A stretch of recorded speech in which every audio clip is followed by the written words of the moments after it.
Hey everyone, welcome to the first live recording. And yes, this is live. This is not pre-recorded live. So Srulik, thank you so much for doing this as the first live stream that we've done on this channel. And I'm joined by the co-founder and CEO of TailorMed. And our conversation today is really going to be, this is just a fun thing that we'll start doing on Fridays. The goal is to kind of make it like the Tonight Show for business, but middle of the day on a Friday. And it's not just about talking about TailorMed. I want to talk about, your philosophy and like how you're building a company, how you're building culture. So, without further ado, Srulik, please introduce yourself and we'll dive in. Yeah, happy to. I think it's my live event ever as well. So I hope to be a successful guinea pig of this series. And thanks for having me again on the podcast, Jared.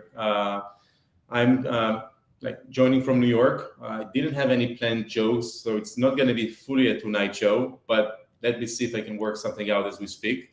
But by means of introduction, I'm Srulik. I'm the co-founder and CEO of a company called TailorMed. Co-founded the company about 6 years ago out of Israel, now here, based in the States. And we have built the largest medication affordability network here in the States, connecting patients, providers, pharmacies, and pharma companies who are using TailorMed to address medication affordability challenges and do it in scale. So that's a little bit about who I am. But again, thanks for inviting me. I'm so excited to have you. It's been a while since we've chatted too, because I think it might have been a year, 2 years now since you were a guest on Slice of Healthcare. 2 years, I think. Yeah. 2 years. Yeah. It's because you were not in the States. A lot has changed since then. And I guess we'll really start our conversation today where kind of talk us through your early career and then what led you to start TailorMed. And it's been a while too, so I always appreciate hearing that story. And then we'll kind of dig deeper into. I want to talk about the move. That was probably a lot of people maybe want to do that, and they have their family to think about, and how do they end up structuring that. So, but first, let's talk about your career and what led you to even want to start TailorMed in the first place. Yeah, of course, I'm happy to, and definitely. A lot has happened since we've met for the last time, so happy to keep you and the audience up to speed of what I've went through as a founder and a family who relocated to a different continent for work, but also what happened with the company and where we're headed. So taking a step back, I would say about 6.5 years ago, when we started thinking about TailorMed, I was finishing up a decade in medical device. So while in healthcare or health tech, very different than what we do here today. I started a journey in the medical device space as an engineer, actually a student in my bachelor degree of engineering, in a company that developed a new modality for treatment of ischemic stroke. Very complicated and cool device that is an implantable neurostimulation device that increases blood flow to overcome the infarct of the ischemic stroke. And I spent a very unplanned decade with that company, starting from a student position when the company was still in its clinical stages to eventually leading the R&D and operation teams there across a very large scale multi-country or multi-state clinical trial. So that's been my professional background. Unfortunately, alongside that journey, I had a lot of visits to hospitals for the wrong reasons. So both my parents were diagnosed with cancer, and unfortunately, they actually overlapped before my mom passed away from pancreatic cancer. But 4 other very close family members of mine were also diagnosed with critical illnesses, and I found myself as a very active caregiver. And I think those two together, the background in technology, the personal experiences, and seeing the hardships that patients and families go through, very much like other founders in the healthcare ecosystem, led me to think about starting something that I'm passionate about, that solves a big problem for patients. But I spent almost a year looking for a problem that I can also envision a company around. And unfortunately, there are so many hardships that you see for patients, but I would say not only not many of them, but actually the minority of them have a valid or sustainable business model that can allow the companies to make a big impact over time. That was what I was searching for. And fortunately, we found it back in end of 2017 in that intersection of healthcare and finance, and even more specifically around medication affordability. Now, this is something that I really want to dive into too, is what does that like ideation look like? Like, how do you select that right idea? Because a lot of people select certain ideas, and it's not just about the idea, right? It's mainly the execution, but that idea still plays a big factor in the success of a company. And oftentimes, companies pick something and they end up pivoting, which is totally fine. Pivoting too late is what kills a company, not pivots. And but how did you decide? I know you said it couldn't just be about the hardship. It had to be something that could be a broader business in the future as well. What did that like ideation process look like? How did you select this? Okay, here's what we're gonna build for TailorMed. I think it's a great question, and one that, fortunately, because of the background I had with medical device and some familiarity with the business side or the challenges of like selling into the healthcare ecosystem, I really had three main questions that I was trying to answer. And before telling you which ones they were, there were two advantages that I had. First, I wasn't sure I wanted to build a company. So for me, if it was like a 1 year sabbatical of thinking about a startup and eventually going back to leading a medical device company or team, I would have been very happy with that. So I didn't have the pressure that I have to start something. The second thing, I'm not a software developer. So I cannot build alone the idea that I want to execute, which sometimes can like make you start building something, but it might be the wrong thing. But I did have three main questions. The first one was, is it a big enough problem that I'm passionate about? There are tons of different problems that are big enough in healthcare that I was passionate about. I knew that that problem had to be in a target market that is not where I used to live, which is Israel, which is close, near and dear to my heart, but a very small target market. And I knew from the previous company that building a solution for one market is very different than another one. So I like started thinking about the US healthcare system as the target market from day one. The second one is, can I solve for the problem with something that is related to technology? Because this is what I know how to do. And I wanted a company that I'm not only passionate about building, I have an advantage. Otherwise, it's just going to be too hard. It's hard enough. So I wanted to have some advantage. And the third one was, is there potentially a business model around what I'm going to build? That was the hardest thing to find. So when I started, I actually wanted to build a software solution that does for others what I used to do for my family, which is care management, disease management, like a caregiver platform, because I think the need is huge and I think technology can solve for it. But the problem was, it was very hard to find someone who would be willing to invest or pay for it, because patients are very, concerned when they are diagnosed. I didn't want to go that way and monetize patients in their weakest moment. Providers would love to do something like that, but providers don't have the ability to invest in technology or solution that doesn't drive, at least cost reduction, if not revenue growth. And payers don't always have the right or aligned interest with patients. So I spent a few months talking to anyone who was willing to just share. I wasn't pitching, I was trying to listen. And that killed that idea. But I started seeing like a signal that started to kind of arise from my notes. I take meticulous notes, I still do.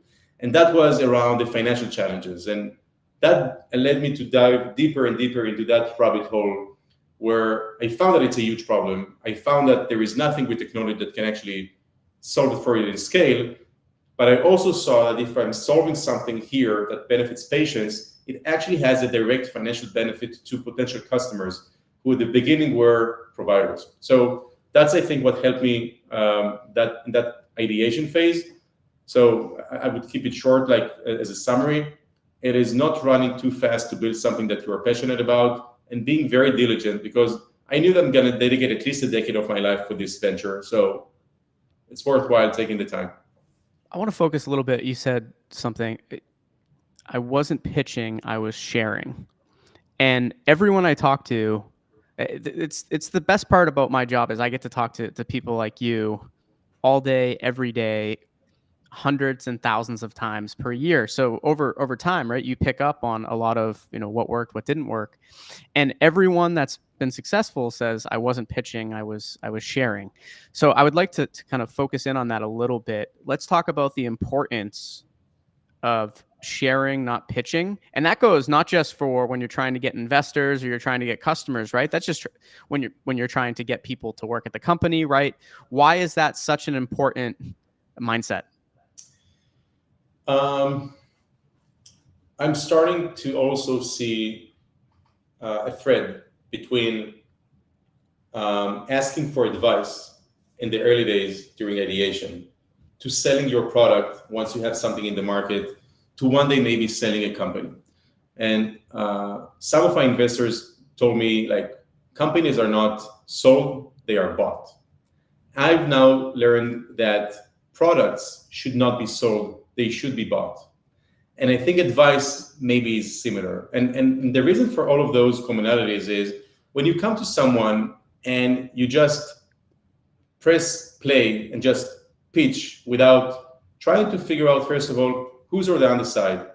Appreciate the fact that they are taking their precious time and dedicating it to you, and being humble and modest to listen to what they have to say.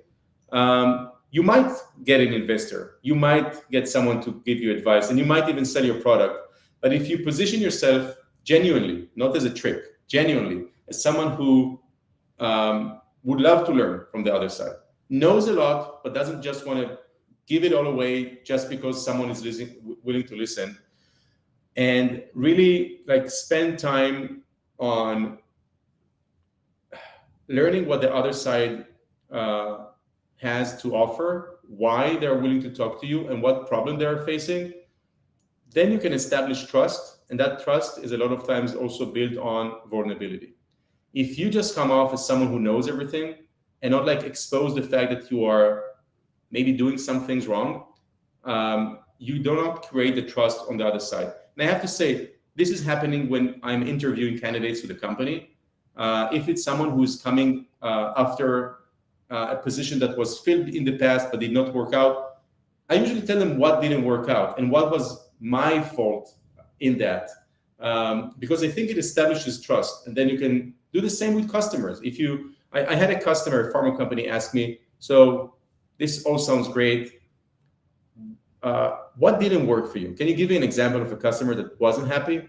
And we did, and that went a long way because it establishes trust. And I think that, whether it's like when you're ideating and you need someone to share their experience and not just you pitch them, or nowadays when we are working with really large enterprises, that's our style, and across the company, that's the culture that we're trying to build. By the way, we just had a comment from Marcus Gordon.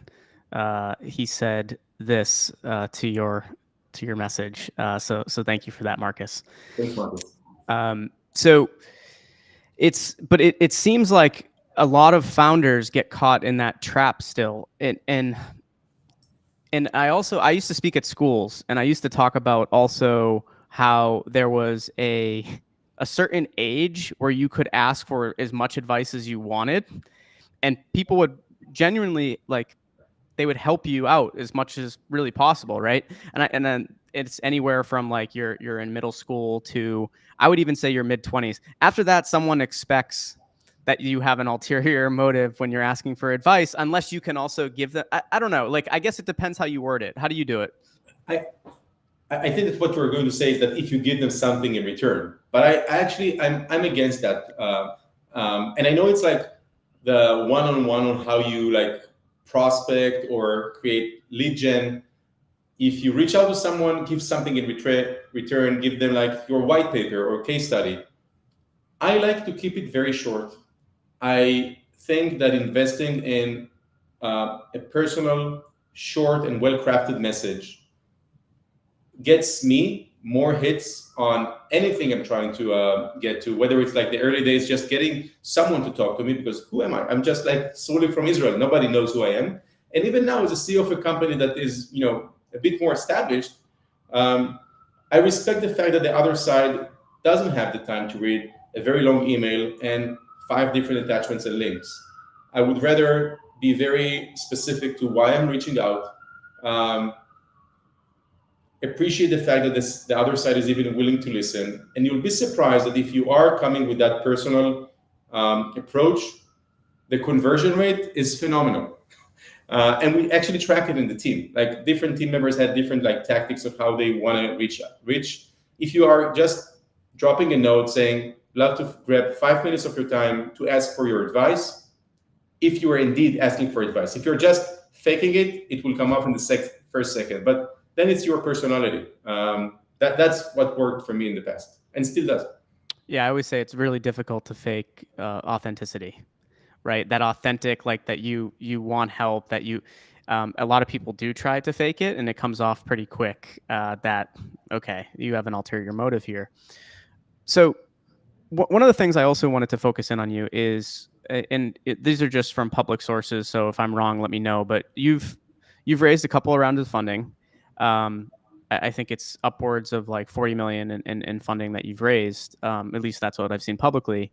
And you've brought on some great investors, and specifically some great investors on the health system side of things, like OSF and Providence, right? Which are not easy investors to bring into the fold. So great signaling there. What were you pitching in the early days? What was your what did you wish you knew when you were first pitching these investors just starting out? And then how did that approach change as the company continued to grow and you would go after these different rounds of funding? Yeah, so I think it really is different than it changed over the course of the company's life or evolution. Like the first days when we were looking for our seed round, Adam, my co-founder, and I, 2 first-time founders, nothing more than like an idea that is very pie in the sky for someone in Israel where we were pitching, because it's very specific to the US healthcare ecosystem. And you are trying to find a partner that believes in you and makes a bet. And then you need to like build it in steps. You need to make sure that you are taking the least amount of cash you need to get to something meaningful that will get you to the next inflection point that you can raise again. And for us, it was to get as fast as we can into the market with an offering that might not be everything that the customer needs, but enough to start gaining traction and understanding the customer needs in the field. And then based on that, reach another class of investors that need a bit more traction and proof, which we did in our next round. To get to investors like Providence, OSF, Unity Point, Freighter, Ballad, University Hospitals, which are all part of our healthcare syndicate, you need to make sure that you have credibility and real data to show that what you do is going to make a real dent in their health system. It's very hard for them to invest without. And then health system venture firms or groups have different strategies. Providence, for example, usually does not invest if there isn't a live working engagement with someone in one of their ministries. But it's good to create the relationship with the venture team early on, which we did. So we started talking to the team at Providence Ventures in, I think, as early as 2019. But we kept in touch. Doesn't need to be super frequent, but definitely not like once every 2 years. And then once we signed 2 pilots with Providence, we shared it with them and then started tracking it as well. And then you need to succeed. And we had 2 very successful pilots. And then they said, okay, now let's see if we can talk. And once you get that credibility and it's based on real data, then they can go to their colleagues, and we build a very strong syndicate together. And over the years, all of those healthcare systems either were customers before or became customers after. But it all goes to 2 things. One, you need to maintain a relationship and keep them appraised on your progress. But nothing is more important than execution. If your product and your team does not deliver the value the health system needs, the best relationship will not be enough. And I guess What's more important? The like starting is it starting early with those conversations to continue to get in front of those folks, and then you continue to deliver. What I'm assuming the most important piece was that success of the pilot, right? Or they weren't going to touch you if there wasn't success there. Yeah, I think, and that's my approach to TailorMed, regardless of its investors or anything else. At the end of the day, you are as good as your execution. And different times in the market have hypes or highs or lows, and you have great PR that some companies are doing. But at the end of the day, if the product is not strong enough and it doesn't deliver value that is quantifiably better than what they have before, it's going to be very hard to get to the next large enterprise and the next one and then build a successful business based on that. So I think that is 99.99% of what I think and our team believes in. And then on top of that, you need to make sure that people are aware that you are building something meaningful and you have the right relationships to capitalize on that success moving forward. But I don't know if it needs to be 99.99 or 80/20, but it's definitely the vast majority of focus should be on executing the business. I'm going to lead you into giving a kind of saucy hot take here. Okay. What do you think about the state of healthcare right now? You've been in the U.S. health system for you've been building in this space for a number of years. You've seen even before the pandemic, right, where we were at, and then what we went through, and where we're at today. Um, what do you think about the companies out there today? And this is a question I did a poll about recently. Do you think, if you put them into buckets, what percentage of companies do you think will, and no one hold him to this, this is on the spot, he doesn't know he was being asked this, what percentage do you think will, whatever you deem success, right, continue to be around, acquired, put that in that bucket, will have to merge with someone else, which we're seeing a lot of consolidation right now, or will have to shut down altogether? If you had those three buckets, though, shut down, merge, or continue on, or either go public or get acquired, what do you think the landscape looks like? I think you asked two different questions. I'll try to address both. Okay. The state of healthcare continues to be pretty bad. I think that we are over the course of 5-6 years since we started, you are seeing that there are shifts. A lot of them are positive, some of them are not. But this is such a big and complicated ecosystem that has different interests that are not always aligned, and for the right reason, also an industry that is risk averse and doesn't embrace change or speed of change very well. I don't think that we've seen enough changes for the better over the last few years. You can count a few. I think that there have been, from legislation to some, great advancements in technology. I think that COVID had some impact for the better with the adoption of telehealth. That obviously declined afterwards, but still there is something there that was proven. Digital engagement with patients is something that is still a bit more a buzzword than something that actually addresses the vast majority of patients, but there are investments there. And we're seeing it in other areas as well, but the pace of change is going to just continue to be slow. And for that reason, and also the way the US healthcare system is structured, I'm afraid that changes are not going to be quick and impactful year over year. It is, though, tied to your second question, because I think that would companies still be around depends on a few things. One, external factors like economic factors. Companies who had great ideas that raised crazy amounts of money now need to face reality that it's hard to kind of accomplish what you need in order to build towards that valuation. And that creates very challenging dynamics.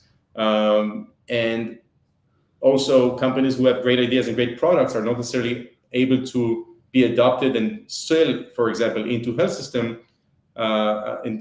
because health systems are still very much financially challenged. So it's not enough. You need to have the right timing, which is the worst tip that someone can give, because how can you control timing? But if you are operating in an efficient way and you need to be thoughtful on how fast you want to run compared to just reality, what others are doing. Yes, you can be that one in a million like fluke that is much better than anyone else.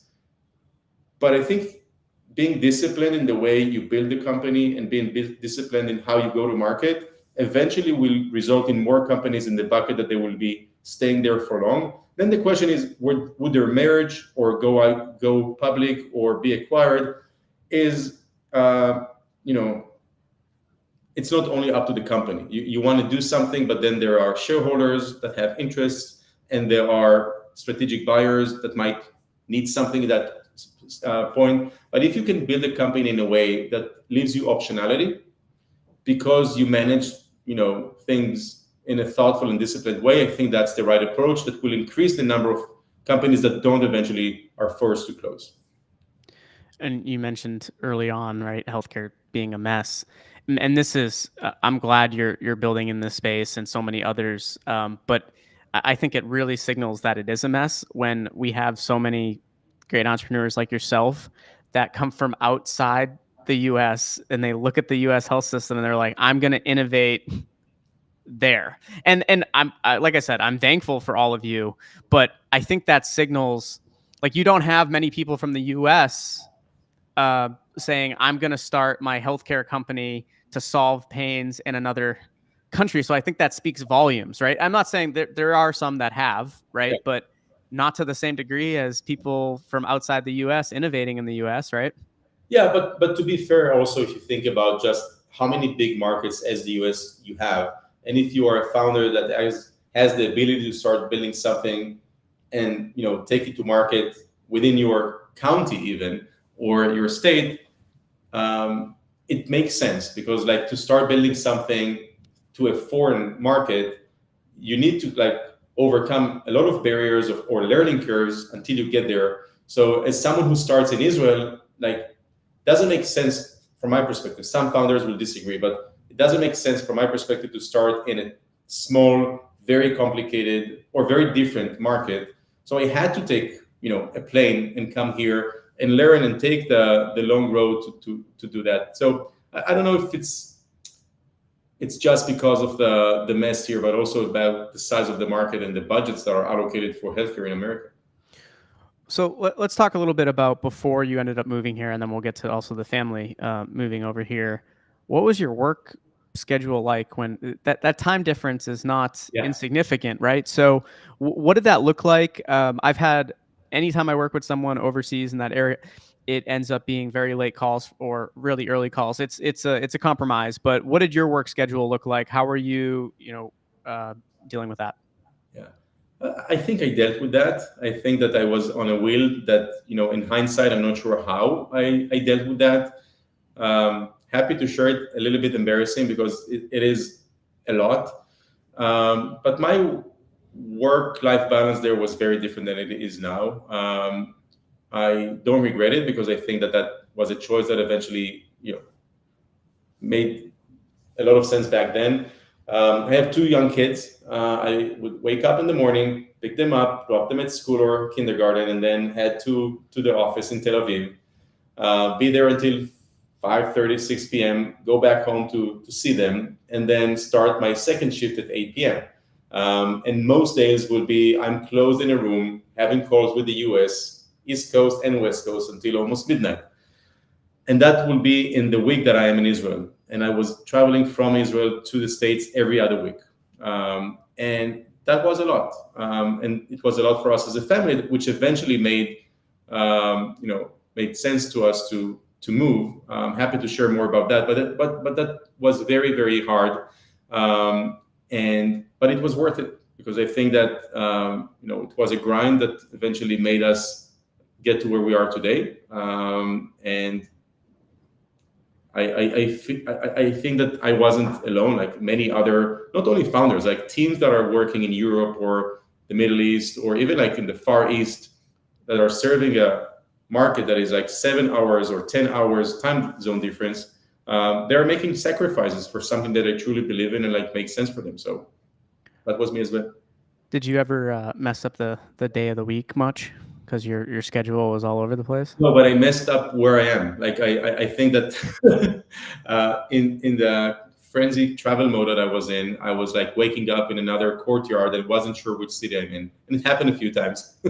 No, I think I'm pretty organized. I knew where I like what time of day and what meeting I need to take, and like the context switching is something I'm good at. But yeah, a lot of travel sometimes like gets you a little bit confused. Yeah, you get disoriented, right? When you're going all over the place, eventually you're like, where? Yeah, it's Yeah. that's interesting. Um, it's so what led you to finally be like, okay, I need to move to the States? And also, what was that conversation like, if you don't mind sharing with your family, because you obviously had to get their buy-in as well. Yeah, so it's a very loaded topic for me personally, and also I'm sure to others who are thinking or made the decision to move to another country. I would say at the beginning it was something that my investors thought I need to do, and it makes sense. Like the playbook is go be where the market is, but as a founder, you are not only going to work, you have other things you care about, which is for me even more than work, my family, like my close family. I'm a father to two young kids and my wife obviously, and like my extended family, which both my wife and I are very very close to. So making a move like that was something that wasn't a dream of ours. It was actually very hard, and then it gets you to like complicated discussions at the household on like should we not, do we want to do it, what is the compromise that we're willing to make as a family. For us, what made the difference was I compensated for being in Israel but just working how I just mentioned I did, and then flying here almost half of the time. And we didn't want that to be our lives, and we were almost ready to make the move, and then COVID started. And fortunately, we were not in the States when that happened, and I think that like that was a blessing. And then after COVID started to kind of pass, I started traveling like crazy again, and we decided, okay, let's see if that can be a good family adventure for us, which I have to say, fortunately, it was. So we decided to move to New York, and New York seemed to be like the closest to Israel that we can think about, both from like the Israeli community that is great and was a game changer for us in like the first year, and still is. And also it's like the quickest trip away from Israel with like, I don't know, 10 direct flights a day. So family can visit you and you can go back to visit home when you want to. And we came here where the kids were 7 and 4. I have a son and a daughter. They did not have any knowledge of English whatsoever. And they, after 3 weeks in New York, they went straight into public school. So that was pretty scary. But they just nailed it, and they were amazing. And they, like, I think, had friends in the neighborhood that also spoke Hebrew, so they were able to like be their young translators. But eventually, the fact that that really went well for them and smooth, and also for the rest of the family, made it less of a selfish move that I did as a as a founder or a CEO. With your children, it's amazing all the stories I hear about children that don't speak any English and then they come over here, how quickly they can pick it up. Was that the same case, or did you I guess, did you have any? I've had people that say we have certain rules that like once they're trying to learn only English in the house, like until that point comes. I think that we were fortunate that the kids were yeah, they picked it up very, very fast, to the point that we now have rules that we speak Hebrew at the house, because they find it very natural to speak English to one another. And we'll, like, my wife and I would go, like, no, let's switch to Hebrew. And I think that I just give a lot of credit to the kids. They're great, and they were able to like cope with a big transition in a very young age. But also like the school and the environment and the community around us made it easier. Still probably like a good age for them to make the transition though. It's like not like you pulled them out of high school, right? Where they've Yeah, but you it never know. It can yeah. be hard in any age. And I would say they miss home a lot. We just came back from a trip. My young brother got married in Israel 2 weeks ago, and we went, and you can see how much they miss their cousins and grandparents, and I think it's the right balance for us as a family for now. But over time, I think that they see themselves, and we are as well, coming back home one day. So how I guess work-life balance and this conversation about how people should address it, I think it truly differs for everyone because there's certain people that if they don't have children, if they're not dating, like you can't hold them to the same, like you need work life. I hear it all the time, right? People tell me all the time too, like work life balance. It's just me. So like if I decide I want to just go and work a whole weekend or whatever, it doesn't matter because I'm not, I don't have those responsibilities. And but when you think about work life balance, so it's clearly changed though over the course of your career and now that you're in the States. So what do you think like the right balance is for you personally? I'm not going to have you comment on what everyone else should be doing. I agree with you. It's really personal, and the fact that now I don't have to have calls at 8 p.m. doesn't mean that I don't work at 8 p.m. Like I have a bit more flexibility to adapt to the family time I want to have. But don't get me wrong. Even if it's here, and if I'm like 6 years into the company, I would find myself waking up in very weird hours and staying late and like working the weekends, because at the end of the day, building a company, definitely in healthcare, is very hard, and you need every second of the day. And my personality, I like to work. It's not something that I I dislike in any way. I'm super passionate about everything we do. Maybe too much sometimes. I think work-life balance is a term that at the end of the day is very personal to where you are in your life, what's your priorities, and what the business needs. And I think that for me, since being here, I have a bit more flexibility to choose. But I'm traveling a lot domestically, maybe less so internationally, so it just makes it a bit easier. Yeah, it's a very touchy subject, and I remember going to family events, and you always have a family event that says you should take a break or do this or do that, and it's so funny though because like for anyone that I think is not working enough, I would never go up to them and say you need to work. But it's so funny that like that back and forth. Anyway, Yeah. uh, yeah, I think the question is, are you happy? And do you enjoy what you do? Is that a fulfilling feeling for you? And if the answer is yes, obviously, like, you should set your own priorities. But I I like what I do, so I don't care how long does it takes. And like if someone tells me like slow down, as long as it's balanced, and I like what I do, I don't envy the folks who work 8 to 5 and don't like what they do. That's a life I would not like to have. no, that's torture.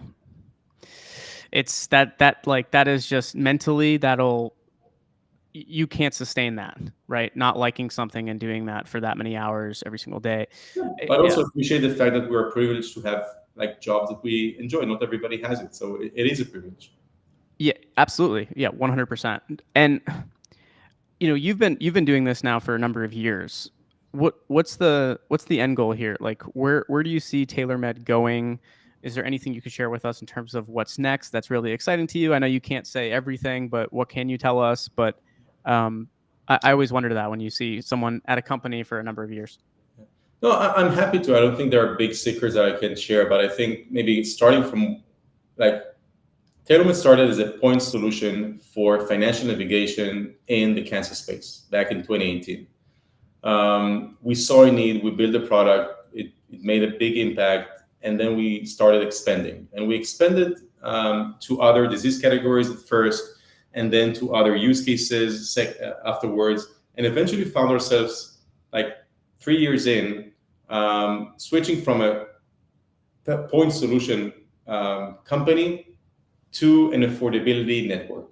That is a term that or a concept that we didn't think about day one, but we saw that we are able to address these challenges for patients in a cancer center, in a pharmacy, in a health system, in an outpatient infusion center, and so on and so forth, everywhere a prescription is written or dispensed. And that created a broader opportunity to impact patients in larger and larger enterprises.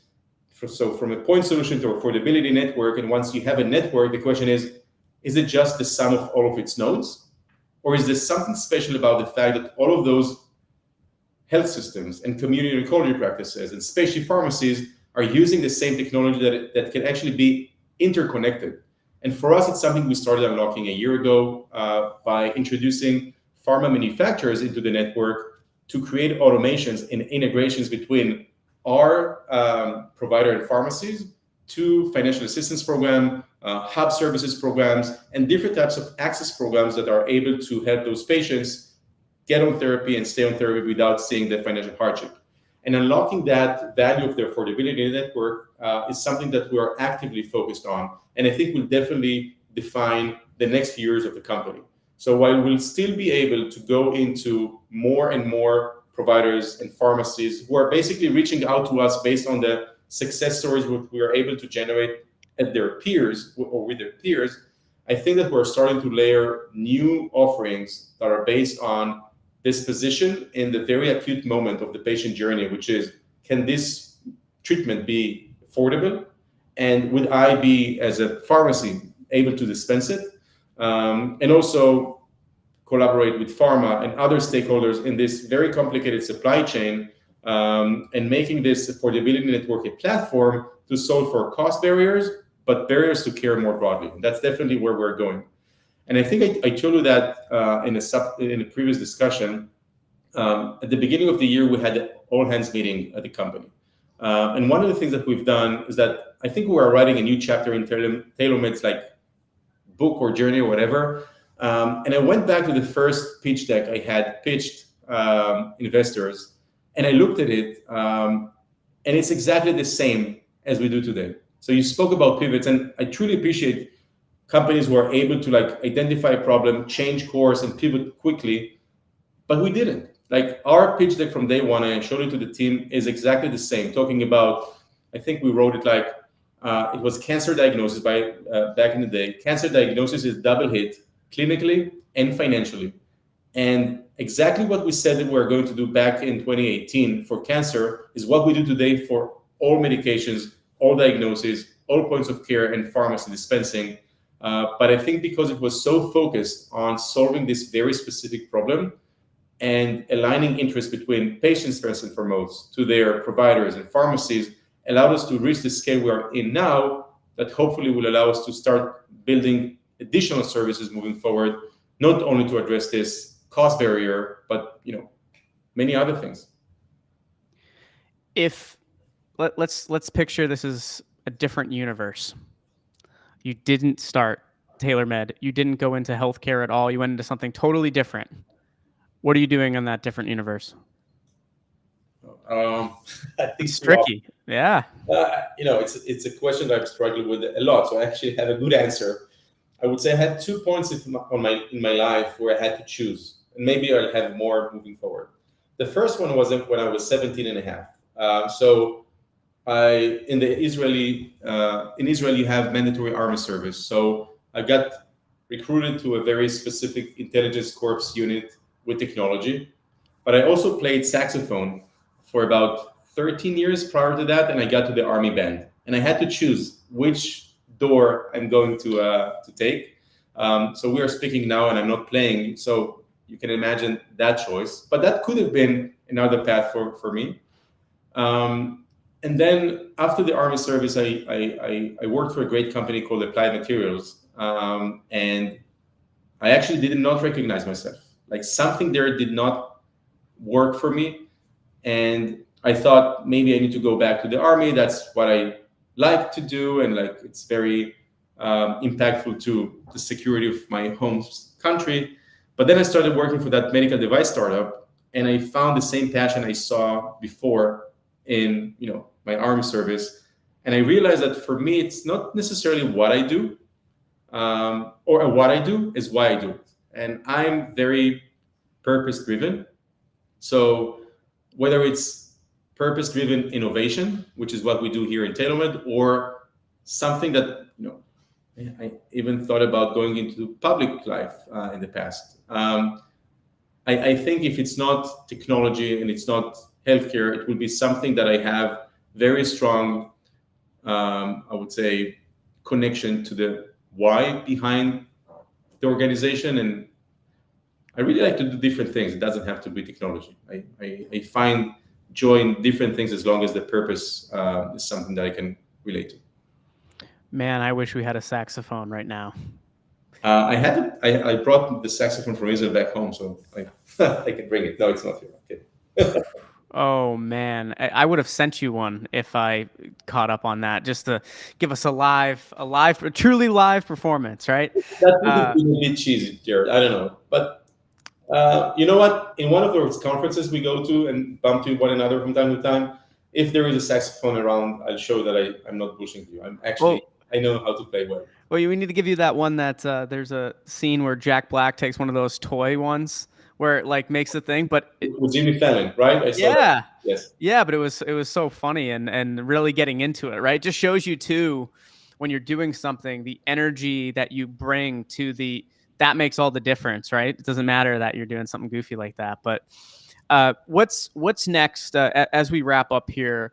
What's next for you and TailorMed? I know you gave us you've been really great at sticking to that initial vision, and I know you'll keep grinding to accomplish that. But what's next for you? What are you really excited about?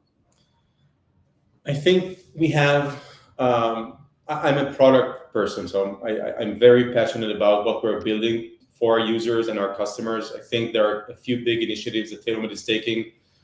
Some of them relate to our pharma strategy, and we have more integrations that will be announced soon, just making the lives of patients and our users easier to take advantage of those sources or resources that are out there. And that's part of how we continue to evolve the platform to make it even more easy to use, frictionless to benefit from. And that will definitely be one area we focus on. That eventually leads to more providers and pharmacies in our network. So heavy focus area for us. We really believe that patients can be empowered as well to take action in this complicated financial journey. That's another area that we're investing in. So hopefully next time we speak, I'll share with you some of the success we've had there. But we are going to work very hard on how would patients be able to adopt digital tools to take a more proactive role in this journey. So that's from the product side. And I think I'm excited about the evolution for our team. I think the company over the course of a few years sometimes have, eras where you are building new teams that are able to take the next phase with the company. We have a lot of open roles now. We are hiring for, marketing and commercial and customer success and project management. So I think that I'm excited to see how TailorMed looks 6 to 9 months from now. And something that is, I guess, intentional, but we never try. The team in TailorMed eventually is a composition of a lot of talented individuals that always have something that relates to our mission that goes back to their past or something relates to their family. And I think it creates a culture where those folks are able to come together in a very collaborative way to solve the very exciting but challenging problems that we are encountering. So I'm really excited to see how the TailorMed team grows in the next few months as well. Yeah, I'm so excited for you and to stay in touch. And we had another comment. I think people want the saxophone because we have Lawrence Swenson, Lottie, little melody. So yeah, they want that. I try to dig something from my a video from the past and share it with you. No promises, but if I find something, I'll let you know.